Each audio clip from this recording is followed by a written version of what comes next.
नमस्कार दोस्तों, नोएडा के भ्रष्टाचार के ऊपर चर्चा को आगे बढ़ाते हुए कल एक और चिट्ठी यहाँ प्राप्त हुई है जिसमें कि जो रेजिडेंट्स ने कंप्लेंट की थी उसको इग्नोर करते हुए सरकार ने आरपी की चिट्ठी को रिप्लाई किया और उनको बोला कि अनऑथोराइज्ड शॉट्स हैं, उनको हटा दीजिए। सरकार ने 2012 के सैंक्शन प्लान को 2016 में अप्रूवल के लिए झूठ को माना कि 3000 लोगों ने, यहाँ पे 3000 से ज़्यादा लोगों ने अप्रूवल दिया 2016 में, और इस सोसाइटी में आज की डेट में भी 3000 लोग नहीं रह रहे।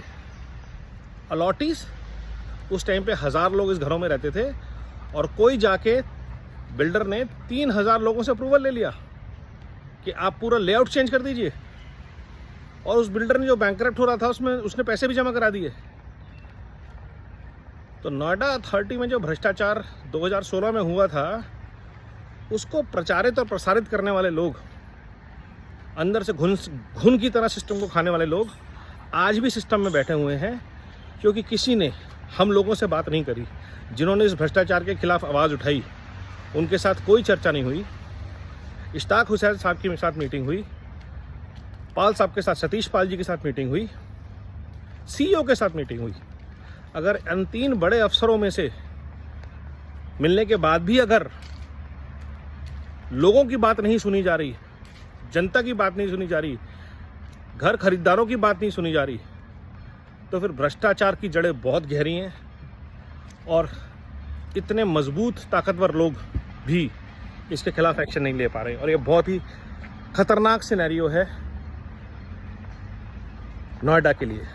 योगी जी, आपसे अनुरोध, इसके लिए एक स्पेशल कमेटी, टास्क फोर्स बनानी पड़ेगी आपको नोएडा के भ्रष्टाचार पे क्रैकडाउन करने के लिए। Politicians, elected representatives, builder, Noida authority के ऑफिशियल, सबकी मिली भगत है, क्योंकि कोई भी जनता के साथ हुए न्याय, जनता के साथ हुए धोखे, भ्रष्टाचार के लिए आवाज़ तक नहीं उठा रहा कि कैसे लेआउट मैप्स चेंज हो गए, क्यों आज तक घर डिलीवर नहीं हुए, क्यों नोएडा अथॉरिटी जो लोग घरों में रह रहे हैं उनको प्रताड़ित कर रही है बिल्डर के बकाये के लिए, जिस बिल्डर के साथ नोएडा अथॉरिटी के ऑफिशियल्स की साठगांठ थी। क्यों नहीं आज तक एक भी नोएडा अथॉरिटी के ऑफिशियल्स के ऊपर एक्शन हुआ 2008 से लेकर के 2016-17 तक जो यहाँ पे रूल कर रहे थे। बहुत बड़े सवाल हैं ये, और जब तक नेशनल लेवल पे, स्टेट लेवल पे इन चीज़ों के ऊपर एक्शन नहीं होता तब तक न्याय की संभावना ना के बराबर है। हम लगातार अप्रैल से चिट्ठियां लिख रहे हैं, सीईओ साहब को मिल के आए हैं, लेकिन हमारी सारी शिकायतों को अनदेखा कर दिया गया है। और कल की चिट्ठी भ्रष्टाचार के फैले हुए जाल का कैसे कागज़ों के थ्रू गलत चीज़ों को सही दिखाकर 3000 लोगों के लिखित हस्ताक्षर कभी आ ही नहीं सकते। सबसे बड़ा झूठ और डॉक्यूमेंटेड है ये कल की चिट्ठी में।